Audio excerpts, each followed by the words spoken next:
चल, जहाँ तक हुआ है वहां से आगे कंटिन्यू करना है। तो हम लोग नया चैप्टर शुरू किए थे, कणों का निकाय एवं घूर्णन गति, यूनिट नंबर 5 चैप्टर नंबर 7। और इसमें डिफाइन किया गया था कणों की निकाय को, कि कणों का निकाय क्या होता है। फिर से एक बार समझ लीजिए आप, क्योंकि यहां से लिखवाना शुरू करेंगे। हमने बताया था कि कोई पिंड किसी एक कण से मिलकर नहीं बना होता है, कोई पिंड असंख्य कणों से मिलकर बना होता है। तो इस असंख्य कणों के समूह को क्या बोलेंगे? कणों का निकाय कहेंगे, या इसको पिंड कहेंगे। क्लियर है बालक? तो याद रखेंगे, अगर कोई कह दिए कि हमारे पास कोई पिंड है या कणों का निकाय है, इसका मतलब इसमें एक से अधिक कण है, मतलब ये कणों के समूह से ही मिलकर बना हुआ है। क्लियर है बालक? अब आपको ये भी बता दे कि कोई भी पिंड होगा या निकाय होगा तो इसका एक द्रव्यमान केंद्र होता है। सवाल ये है कि सर द्रव्यमान केंद्र क्या होता है?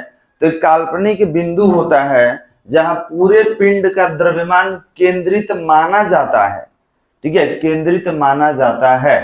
अब इसके बारे में हम पिछले क्लास में बात किए थे कि जैसे आपके सामने ये स्केल हम लेते हैं, ठीक है, और इस स्केल की लंबाई हम मानते हैं कि 100 सेंटीमीटर है। ये चैप्टर आपके लिए बिल्कुल नया है, ठीक है। इसमें बहुत सारा ऐसा टर्म है जो आप नहीं जानते हैं, तो ध्यान से सुनिएगा और समझिएगा। हमने बोला कि ये स्केल का लेंथ है 100 सेंटीमीटर, और 1 सेंटीमीटर का एक टुकड़ा हम ले लेते हैं, किसमें 1 सेंटीमीटर का क्या है? एक टुकड़ा है। तो अगर 100 सेंटीमीटर है तो इसमें छोटा छोटा कितना टुकड़ा निकाल सकते हैं? 100 निकाल सकते हैं, ठीक है। और हमने ये भी बताया था कि इसको छोड़ने पर, यहां से छोड़ेंगे तो नीचे गिर जाएगा। रीजन क्या है? तो सबका जी नीचे काम करता है। वो 1 ग्राम का रहे या 1 ग्राम का कम रहे, जिसके पास मास है उस पर ग्रेविटी काम करेगा, कहाँ जाएगा? नीचे। छोड़ेंगे तो ऐसे नीचे आ जाएगा, छोड़ने पर नीचे आ जाएगा। तो हमने बोला कि अगर इस पर हम बल लगा के इस तरीके से उठाते हैं तो इसका मतलब 100 जी के बराबर नीचे से बल लगाए हैं तब ये नहीं गिर रहा है। तो आपने बोला बिल्कुल। हमने बोला कि यही बल हम किसी एक जगह लगा दें, यहां लगा दें। तो हमने कल एक विद्यार्थी से प्रैक्टिकल करवाया था, हमने ऐसा रखा था तो ये गिर जा रहा था, ऐसे रखने पे ये गिर जाएगा। क्यों? आप केवल 10 पार्टिकल को ही फोर्स दे रहे हैं, बाकी सबको नहीं दे रहे हैं। बाकी सबका जी नीचे काम कर रहा है, और आप इतना के लिए फोर्स दे रहे हैं, तो ये आराम से नीचे गिर जाएगा। फिर आपने बोला कि सर इस तरफ दिया जाए, तो यहां भी अगर हम इसको नीचे से फोर्स दे रहे हैं, तो आपने बोला कि बाकी सबका जी तो अभी नीचे ही काम कर रहा है, आप टोटल में केवल 10 का या 20 का दे रहे हैं, तो बाकी सबका जी नीचे काम करेगा, ये फिर से नीचे गिर जाएगा। ठीक है, तो हमने बोला कि इसके द्रव्यमान केंद्र पर बल लगाइए। अगर द्रव्यमान केंद्र पर बल लगाइएगा तो वो बल सबको मिल जाएगा, सबको मिल जाएगा, कोई कहीं रहे। अब यही बल हमने क्या किया? यहां लगा दिया, तो ये नहीं गिर रहा है बालक। देखिए हम कहा इधर लगाए हैं, सबका जी अभी भी काम कर रहा है नीचे, इस सबका भी जी नीचे काम कर रहा है, और हम केवल फोर्स सेंटर में ही लगाए हैं। तो इसका मतलब यह है कि जितना इधर द्रव्यमान है ये सब कहाँ केंद्रित होता है? बीच में, सेंटर पे केंद्रित होता है। ठीक है, मतलब कि इस सब को बल मिलेगा या नहीं मिलेगा ये कौन डिसाइड करेगा? द्रव्यमान केंद्र। तो यहां पर बल लगाने का मतलब कि आप सब पर बल लगा दिए, ठीक है, सब पर आपने बल लगा दिया, तो सारा पिंड का द्रव्यमान यही केंद्रित माना जाता है, होता नहीं है, माना जाता है। यह है यहाँ पर, लेकिन इसका द्रव्यमान केंद्रित कहाँ है? सेंटर पर। यह है यहाँ पर, लेकिन इसका द्रव्यमान केंद्रित कहाँ है? सेंटर। एग्जाम्पल के लिए हमने बताया था कि आपके घर में आपके पिताजी होते हैं घर के मुखिया, और बाकी आप हो गए घर के पार्टिकल हो गए, कण हो गए, और सेंटर ऑफ मास आपके पिताजी हो गए। ठीक है, अब कोई घर में आता है तो हमने बताया था कि शादी का कार्ड देना है तो सबको नहीं लिख लिख के देता है, पूछता है कि पेरेंट्स का नाम बताइए, पिता का नाम बताइए। तो जो घर के मुखिया होते हैं उनका नाम कार्ड पे लिख देता है। अब कार्ड पे उनका नाम लिखा है तो याद रखेंगे उन्हीं के अंडर में बाकी सब लोग हैं, जिसको चाहेंगे उसी को भेजेंगे कि तुम जाओ। समझ में आ रहा है? तो याद रखेंगे कि वो जानता है कि सबको कार्ड नहीं देना है, अगर इस व्यक्ति को दे देंगे तो इसी के अंडर में बाकी सब है, सब खुद चला जाएगा। ठीक है, तो उसी तरीके से अगर हमारे पास बहुत सारा पार्टिकल है, M1, M2, M3, M4, Mn, ठीक है। तो सब द्रव्यमान कहाँ केंद्रित होता है? सेंटर पे ही केंद्रित होता है। भले अलग अलग है ये, लेकिन सबका द्रव्यमान केंद्रित कहाँ माना जाता है? इस सेंटर पे, ठीक है। तो अगर हम यही बल लगा दे, और ये होता कितना है, तो सबके द्रव्यमान के योगफल के बराबर इसका द्रव्यमान होता है। सेंटर ऑफ मास का जो मास होगा, ये जितना कण है सबके योगफल के, सबके द्रव्यमान के योगफल के बराबर हो। तो हम बोलेंगे द्रव्यमान केंद्र, इसका द्रव्यमान बताइए, तो कहिएगा सबको जोड़ दीजिए जितना है, M1, M2, M3, M4, जितना आपको दिख रहा है Mn तक, ठीक है, सबको क्या कर देना होगा? जोड़ देना होगा। बात समझ में आ रहा है? फिर ये भी हमने बताया था कि द्रव्यमान केंद्र एक तो काल्पनिक बिंदु है, एक है ये स्थिर बिंदु नहीं है। स्थिर का मतलब जरूरी नहीं है कि द्रव्यमान केंद्र यही रहेगा, हम इसको बदल भी सकते हैं, ठीक है। हमने बोला कि हम यहां भी ला सकते हैं, ठीक है, यहां भी ला सकते हैं, लेकिन इसके लिए द्रव्यमान संतुलित करना पड़ेगा। हम ला देंगे, क्या प्रॉब्लम है?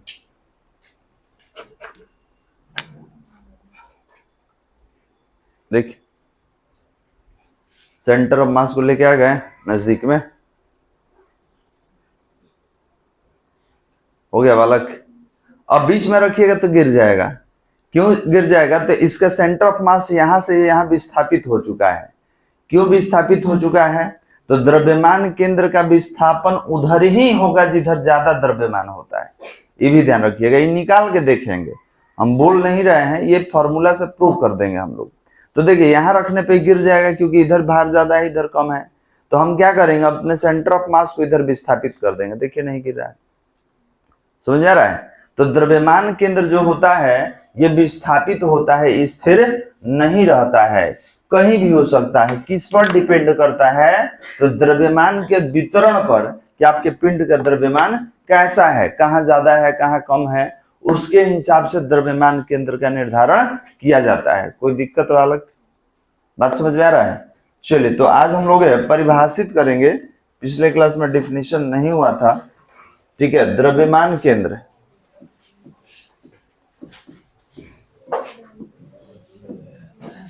द्रव्यमान केंद्र, सेंटर ऑफ मास। जल्दी थोड़ा रफ्तार बनाइए, बोला जाए। लिखेंगे द्रव्यमान केंद्र, द्रव्यमान केंद्र, द्रव्यमान केंद्र किसी पिंड या, द्रव्यमान केंद्र किसी पिंड या निकाय का वह काल्पनिक बिंदु होता है, किसी पिंड या निकाय का वह काल्पनिक बिंदु होता है, किसी पिंड या निकाय का वह काल्पनिक बिंदु होता है, वह काल्पनिक बिंदु होता है जिस बिंदु की, वह काल्पनिक बिंदु होता है जिस बिंदु की, जिस बिंदु की स्थिति सदिश, जिस बिंदु की स्थिति सदिश, जिस बिंदु की स्थिति सदिश निकाय के, निकाय के कणों के स्थिति सदिश, निकाय के कणों के, निकाय के कणों के स्थिति सदिशों के, निकाय के कणों के स्थिति सदिशों के माध्यम द्वारा, स्थिति सदिशों के माध्यम द्वारा व्यक्त किया जाता है, स्थिति सदिशों के माध्यम द्वारा व्यक्त किया जाता है, व्यक्त किया जाता है। हो गया बालक। पैराग्राफ चेंज करके लिखेंगे, पैराग्राफ चेंज करके लिखा जाए, कणों के, कणों के किसी निकाय पर, कणों के किसी निकाय पर, किसी निकाय पर बाहरी बल आरोपित होकर, कणों के किसी निकाय पर बाहरी बल आरोपित होकर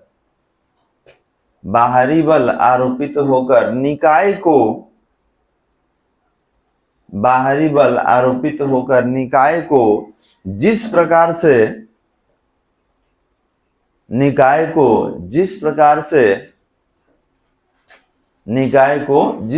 से गतिशील करते हैं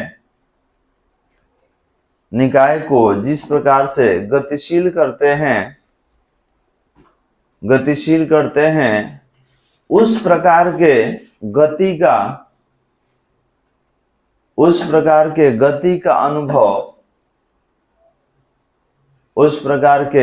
का अनुभव निकाय का प्रत्येक कण एवं द्रव्यमान केंद्र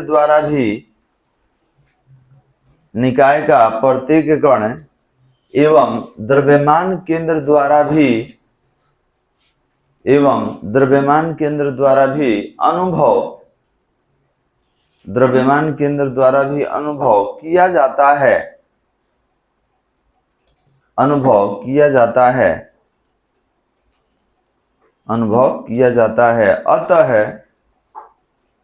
अतः निकाय के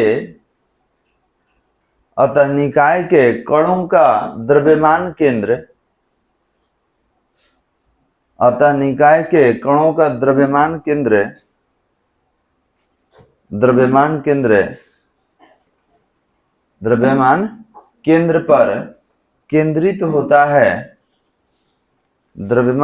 केंद्र पर केंद्रित होता है। हो गया बालक। अब देखिए आप जो लिखे हैं उसको थोड़ा समझ लीजिए।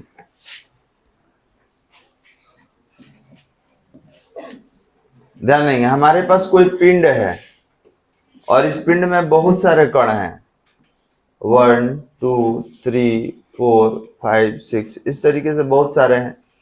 तो ध्यान देंगे, अगर हम यहाँ पे सेंटर ऑफ मास इसको ले लेते हैं, द्रव्यमान केंद्र इसको ले लेते हैं और इस द्रव्यमान केंद्र पर बल लगा दिए, कोई पिंड है उस पिंड पर बल लगा दिए, तो ये बताइए कि जब हम बल लगाए हैं तो हो सकता है कि पिंड यहां से कहीं और चला जाए, यहां से इधर चला जाए, या हो सकता है पिंड गोल गोल घूमना शुरू कर दे। तो अब बताइए कि अगर ये पिंड यहां से वहां जाएगा, ठीक है, अगर ये यहां से वहां जाता है तो केवल द्रव्यमान केंद्र जाएगा कि सबको लेके जाएगा? मान ली कि इस बोर्ड पर हम यहाँ फोर्स लगाएं, सेंटर हो गया ना जी दोनों का, यहाँ फोर्स लगाएं तो खाली यही जगह जाएगा कि बाकी सब भी जाएगा, इसके साथ सारा जाएगा। तो वही आप लिखे हैं कि अगर हम बल लगाते हैं द्रव्यमान केंद्र पर तो ये बल सब अनुभव करेगा। अगर हम 10 न्यूटन का कह दिए कि हम 10 न्यूटन का बल लगाए हैं तो याद रखेंगे एक एक एक करके जितना होगा सब अनुभव करेगा, सब पर ही बल लगेगा, not only for a particular particle. मतलब किसी एक पार्टिकल के लिए बात नहीं हो रहा है। यहाँ पर अगर 10 न्यूटन का बल लगा दिए तो ये बल का अनुभव ये भी करेगा, ये भी करेगा, ये सब अनुभव करेगा। क्यों? क्योंकि सब कहाँ केंद्रित होता है? केंद्र में होता है, रहता है अलग, लेकिन ये सब का द्रव्यमान जो होता है वो सेंटर पे ही होता है केंद्रित। कोई दिक्कत बालक? तो याद रखेंगे कि अगर हमको बल लगाना है, द्रव्यमान केंद्र पर बल लगा देंगे तो बाकी सब पे बल लगाने की जरूरत नहीं है, बाकी सब पे खुद बल लग गया। और ये अगर एक जगह से दूसरे जगह जाएगा, मान ली कि ये यहाँ से यहाँ गया तो अकेले नहीं जाएगा, ये पूरा जितना कण है सबको लेके जाएगा साथ में। क्लियर है? और इस पर बल लगाइएगा तो इस बल का अनुभव सब करेगा, केवल द्रव्यमान केंद्र नहीं करता है। चलिए अब यहां से सीखेंगे निकालना कि सर द्रव्यमान केंद्र निकाला कैसे जाता है। तो उसके लिए एक फॉर्मूला बनाना पड़ेगा द्रव्यमान केंद्र के लिए, और हम लोग सबसे पहले फॉर्मूला ही बनाएंगे, उसके बाद निकालना सीखेंगे। क्योंकि मान लिए कि अगर हमारे पास समान द्रव्यमान के वितरण का ये स्केल है, समान द्रव्यमान मतलब एक टुकड़ा निकालेंगे इसमें 1 सेंटीमीटर में, दूसरा में निकालेंगे तो सबका द्रव्यमान बराबर होगा। ये नहीं होगा कि ज्यादा है इधर कम है, क्योंकि बीच में रखने पे संतुलित हो जा रहा है। तो याद रखेंगे ऐसा पिंड जिसका द्रव्यमान केंद्र एकदम बीच में हो, सेंटर में हो, तो याद रखिएगा इस द्रव्यमान का वितरण एक समान होता है। एक समान मतलब जितना लंबाई, जैसे 1 सेंटीमीटर का वजन होगा 1 ग्राम या 10 ग्राम, तो दूसरा सेंटीमीटर का भी 10 रहेगा, तीसरा का भी 10, सबका 10-10 रहेगा। तो इसको समान वितरण कहा जाता है। और इस स्थिति में द्रव्यमान केंद्र हमेशा बीच में होगा। तो आप तो बोल दिए कि बीच में होगा, ये निकाल के दिखाना है, प्रूफ करना है कि बताइए कैसे होगा। कोई कह देगा मानिए इधर 1 किलो इधर 2 किलो रख दिए, तब द्रव्यमान केंद्र आप बोले हैं कि भारी वाले की तरफ आ जाता है, तो ये बीच से कितना इधर आ जाएगा, शिफ्ट हो जाएगा, बताइए। ठीक है, तो यही सारा निर्धारण करने के लिए हम लोग फॉर्मूला निकालते हैं। तो हेडिंग देंगे, हेडिंग दिया जाए द्रव्यमान केंद्र की, हेडिंग देंगे द्रव्यमान केंद्र की स्थिति सदिश है। द्रव्यमान केंद्र की स्थिति सदिश है। द्रव्यमान केंद्र की स्थिति सदिश, पोजीशन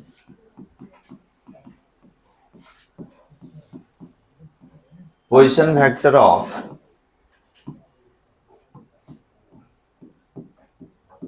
सेंटर ऑफ मास।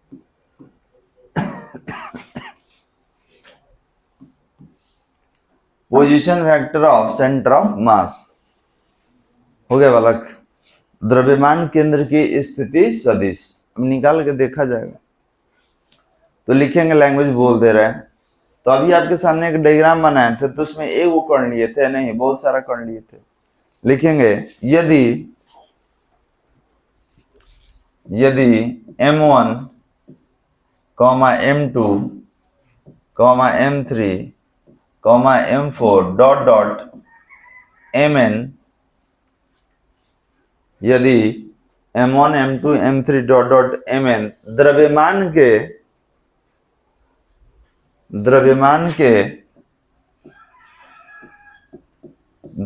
के n कणों के स्मॉल n दीजिएगा, n कणों के किसी निकाय में, n कणों के किसी निकाय में इनकी स्थिति सदिश है, निकाय में इनकी स्थिति सदिश है, इनकी स्थिति सदिश है क्रमशः R1 R2 वेक्टर के साथ R3 R4 dot dot Rn है। स्थिति सदिश R1 vector R2 vector R3 vector R4 dot dot vector Rn है।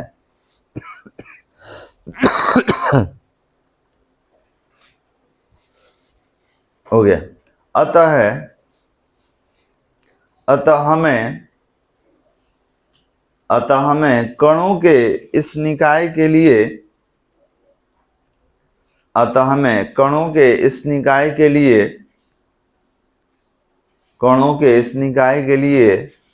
द्रव्यमान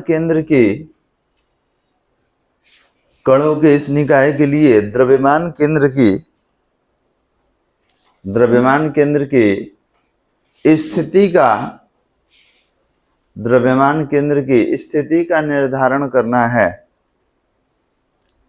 द्रव्यमान केंद्र की स्थिति का निर्धारण करना है। हो गया बालक। एक डायग्राम बना लेते हैं क्योंकि कैलकुलेशन करना है इसमें। अब बताइए, आप पिंड या निकाय लेने वाले हैं, तो उसमें एक द्रव्यमान होगा, एक से अधिक होगा? एक से अधिक होगा तब तो निकाय कहेंगे उसको।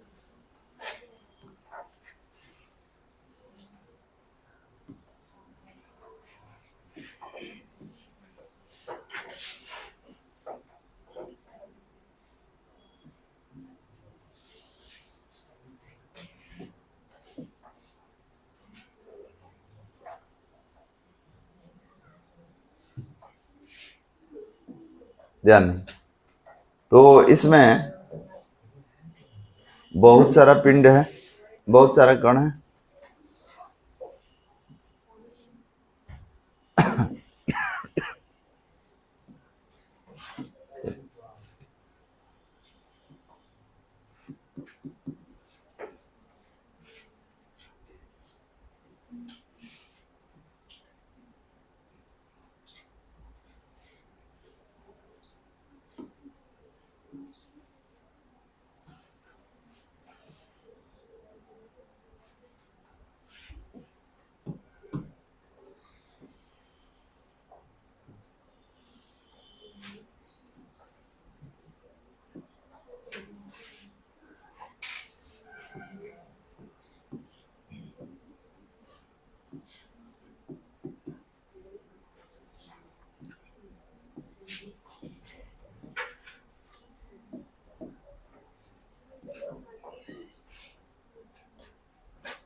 चलिए देखिए, तो आपके सामने एक डायग्राम हमने बनाया।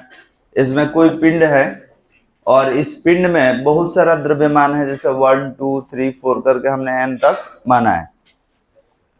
और जो सेंटर में होगा इस द्रव्यमान को देखिए हम बड़ा वाला m लिखे हैं और नीचे cm लिखा है, मतलब ये द्रव्यमान केंद्र है। और इसका दूरी में देखिएगा हम rcm नीचे लिख दिए हैं। क्यों? ताकि मालूम चलना चाहिए कि द्रव्यमान केंद्र के लिए दूरी लिया गया है। ये बताइए, किसी भी पिंड का कण का दूरी बताना है तो अलग अलग जगह से बताए कि एक ही जगह से। मानिए कि हमने बोला कि विद्यार्थी हमसे 1 मीटर की दूरी पर है, तो उसको बताना होगा तो यहीं से नापना शुरू करेंगे जहां से इसको नापे थे। ठीक है, तो याद रखेंगे reference point will be same. नापना होगा तो आप एक ही जगह से दूरी का निर्धारण करेंगे। तो हम कहां से निर्धारण किए हैं? तो मूल बिंदु से। इसको ऑरिजिन कहा जाता है, मूल बिंदु कहा जाता है। तो हम मूल बिंदु से दूरी के निर्धारण किए हैं। तो हमने बोला कि अगर ये m1 द्रव्यमान है तो इसका स्थिति सदिश r1 है, ये m2 है तो r2 है, m3 है तो r3 है, mn है तो rn है। n मतलब अंतिम पद होता है। अभी जितना रहे, 1 रहे, 100 रहे, 50 रहे, जितना रहे, n मतलब क्या होता है? अंतिम पद। अब इसी के लिए द्रव्यमान केंद्र हम लोग निकालेंगे। डायग्राम आप बना लीजिए।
बन गया बालक?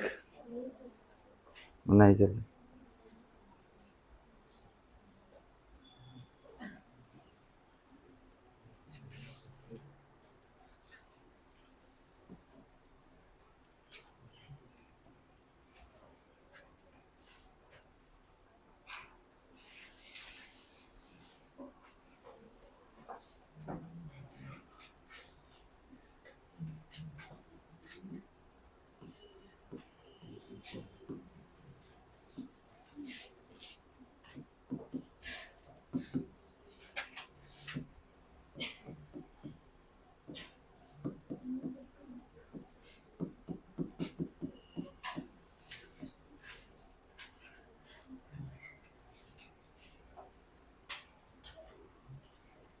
और लिख लेंगे कि जहां MCM क्या है बालक?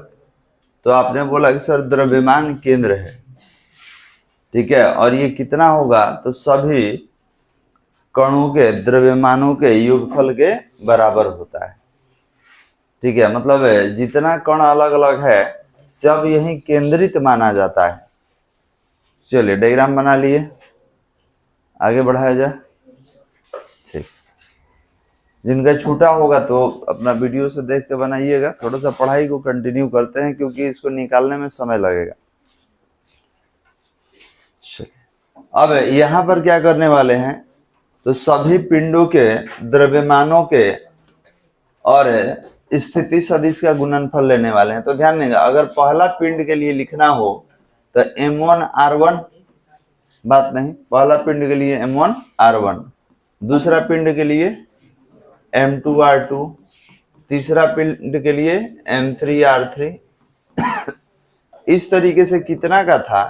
तो आपने बोला n का था, mn rn। अभी तो सबका हो गया, अभी द्रव्यमान केंद्र का नहीं लिए हैं।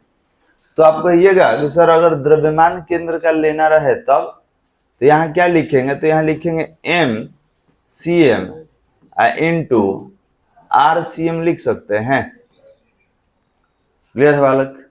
अब यहां से आपने बोला कि सर अगर RCM निकालना हो तब क्या कीजिएगा, तो इसको डिवाइड कर देंगे टोटल में। ये हो जाएगा M1R1 plus M2R2 plus M3R3, ठीक है, M4R4, कहां तक है तो n तक है, तो n तक लिख लेंगे। और नीचे जो है हम लिख देंगे m और cm, cm मतलब सेंटर ऑफ मास। अब आप पीछे देख सकते हैं डायग्राम में लिखा गया है कि जो MCM है, पहले ऊपर वाले लिखते हैं, M1R1 plus M2R2 plus M3R3 plus M4R4, जहां तक आपको लिखना हो MnRn। और ये किसके बराबर है, तो आपने बोला सभी कणों के द्रव्यमानों के योगफल के बराबर। तो क्या इसके जगह पर M1 M2 M3 M4 dot dot Mn तक लिख सकते हैं। तो ये हो गया आपका स्थिति सदिश के रूप में। क्लियर है बालक। तो अगर इस सबको हटाना होगा, इस सबको टोटल को, तो किसे हटाइएगा, MCM से हटाएंगे। MCM का मतलब क्या हुआ, सेंटर ऑफ मास, ठीक है, क्या होगा, सेंटर ऑफ मास। ये सेंटर ऑफ मास के लिए है, याद रखिएगा, और इसमें सारा द्रव्यमान केंद्रित होता है। अब आपसे कहा गया कि एक काम कीजिए, आप एक अक्ष के लिए द्रव्यमान केंद्र का निर्धारण कीजिए। तो हमने लिखा x अक्ष के लिए, x अक्ष के लिए, तो x अक्ष के लिए अगर द्रव्यमान केंद्र का निर्धारण करना हो तो लिखेंगे XCM equal to M1x1 plus M2x2 plus M3x3 Mnxn, हो गया। और नीचे जो है इस सबका द्रव्यमान का योगफल, तो M1 plus M2 plus M3, और ये कहां तक लेना है, M तक। तो ये अगर कह देगा कि हमको द्रव्यमान केंद्र x अक्ष के लिए निकालना है, तो याद रखेंगे इस x अक्ष मतलब ये हम जो स्केल लिए हैं अभी इस तरीके से है, तो इसको क्षैतिज बोलेंगे। तो इसके लिए जो फॉर्मूला लगाएंगे वो x वाला, कोई कह देगा ना इसे रखा हुआ है, तो ये लंबवत हो गया, तो इस स्थिति में हम y वाला लगाएंगे। कोई कहेगा आगे पीछे हो गया, इस z अक्ष होता है, ये आगे होता है, पीछे कहलाता है। तो अगर इस स्थिति में दे देगा तो कौन सा, तो z अक्ष वाला फॉर्मूला लेंगे, ठीक है। तो डिपेंड करता है कि आपका पिंड रखा हुआ कैसे है। तो x अक्ष के लिए ये फॉर्मूला होगा। अब कह दिया कि y अक्ष के लिए, तो y अक्ष के लिए जहां जहां x लिखे हैं वहां वहां y कर दीजिए, z होगा तो जहां जहां x लिखे हैं वहां वहां z कर देंगे। क्यों, यही तो स्थिति बताएगा आपका। तो ये हो जाएगा YCM equal to M1y1 M2y2 M3y3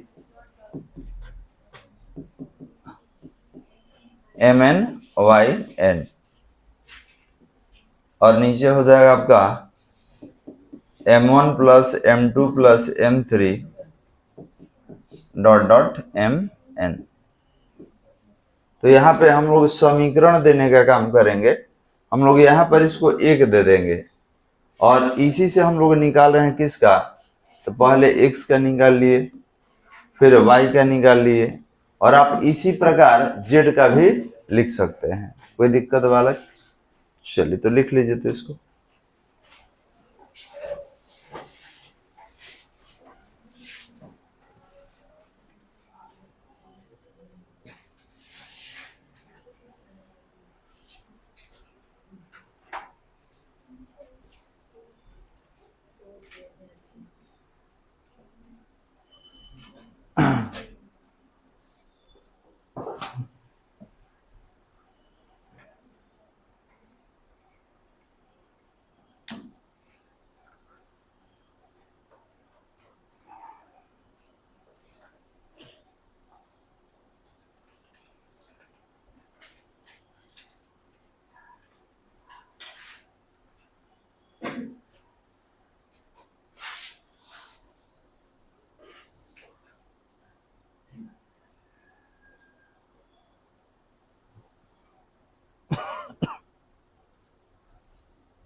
आगे आगे बढ़ाया जाए।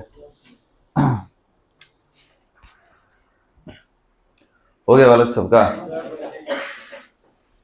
जल्दी लिखिए।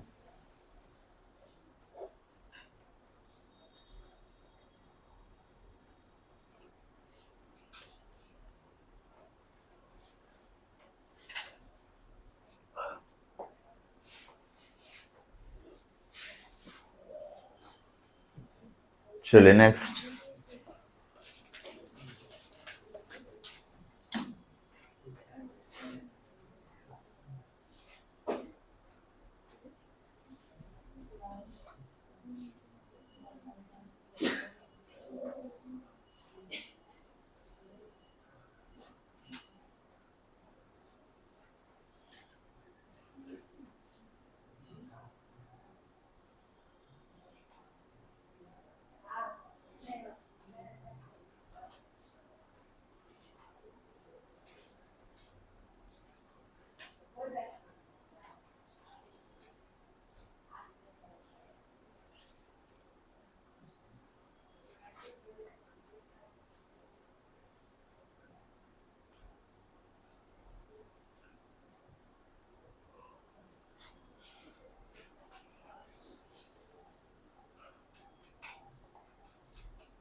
जिनका हो जाएगा जेड का भी लिख लीजिएगा इसी प्रकार लिख के, और जेड वाला भी आप खुद से बनाइए कैसे लिखिएगा, जेड सी एम करके।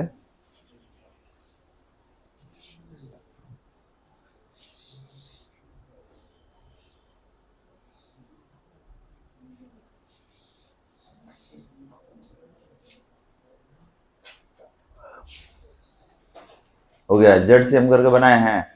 m1 z1 plus m2 z2 plus m3 z3 plus dot dot mn zn upon m1 plus m2 plus, जैसे लिखा हुआ है वैसे ही लिखना है। x और y की जगह क्या लिखना है, अपना z लिखना है।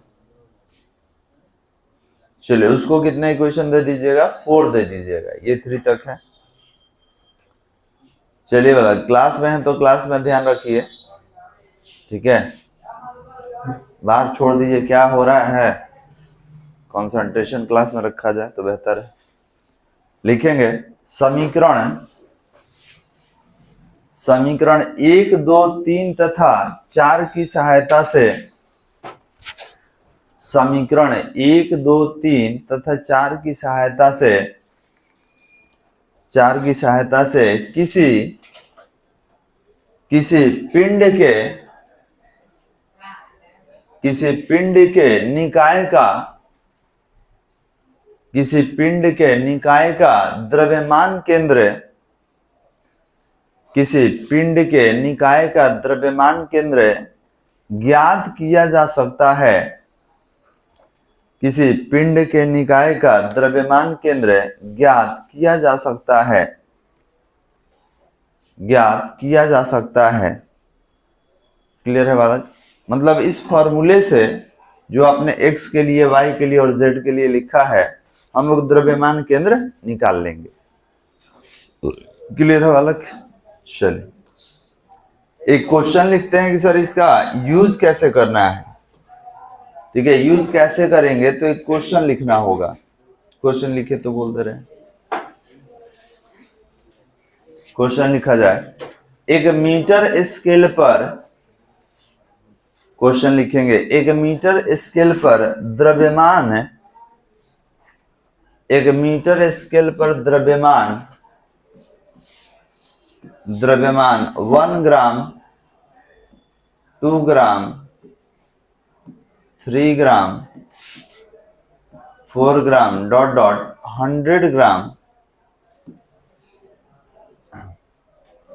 1 ग्राम, 2 ग्राम, 3 ग्राम, 4 ग्राम डॉट डॉट 100 ग्राम क्रमशः है, 100 ग्राम क्रमशः है, क्रमशः 1 centimetre, 2 centimetre, 3 centimetre, 4 centimetre, dot dot 100 centimetre की दूरी पर 1 centimetre, 2 centimetre, 3 centimetre, 4 centimetre, dot dot 100 centimetre की दूरी पर स्थित है, 100 सेंटीमीटर की दूरी पर स्थित है, तो मीटर स्केल पर द्रव्यमान केंद्र का, तो मीटर स्केल पर द्रव्यमान केंद्र का निर्धारण करें, तो मीटर स्केल पर द्रव्यमान केंद्र का निर्धारण करें, तो मीटर स्केल पर द्रव्यमान केंद्र का निर्धारण करें। क्लियर है बालक? तो ध्यान देंगे, हमने बोला कि मेरे पास कोई मीटर स्केल है, ठीक है, द्रव्यमान केंद्र का निर्धारण करना है। तो देखिए इसमें कहा क्या गया है, कहा गया कि अगर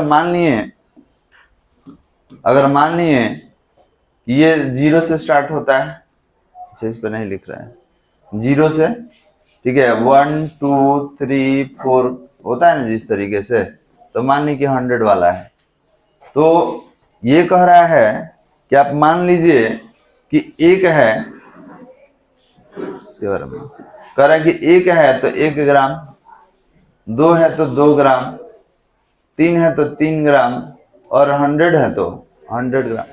अभी आपको बताए हैं कि स्केल मेरे पास 100 सेंटीमीटर का था, एक टुकड़ा कर दिए तो हम लोग लिए थे 10 ग्राम, ठीक है, दूसरा 10 ग्राम, लेकिन यहाँ पे उल्टा कंसेप्ट है, यहाँ पे कह रहा है पहला ग्राम, दूसरा 2 ग्राम, तीसरा 3 ग्राम, चौथा 4 ग्राम और 100 ग्राम। तो अब बताइए कि क्या द्रव्यमान केंद्र बीच में रहेगा? फाइनली नहीं रहेगा। द्रव्यमान केंद्र बीच में कब होता है? जब सब बराबर होता है, सब 1-1 ग्राम का रहता है, सब 100-100 ग्राम का रहता है, तब द्रव्यमान केंद्र हमेशा बीच में होता है, लेकिन ये तो असमान वितरण है। तो इसके लिए कैसे निकालेंगे? तो अभी तो फॉर्मूला आपको बताए हैं, उसी फॉर्मूला में हम लोग अगले क्लास में निकालेंगे, ठीक है। रोक दिया जाए, समय आपका समाप्त हो जाए।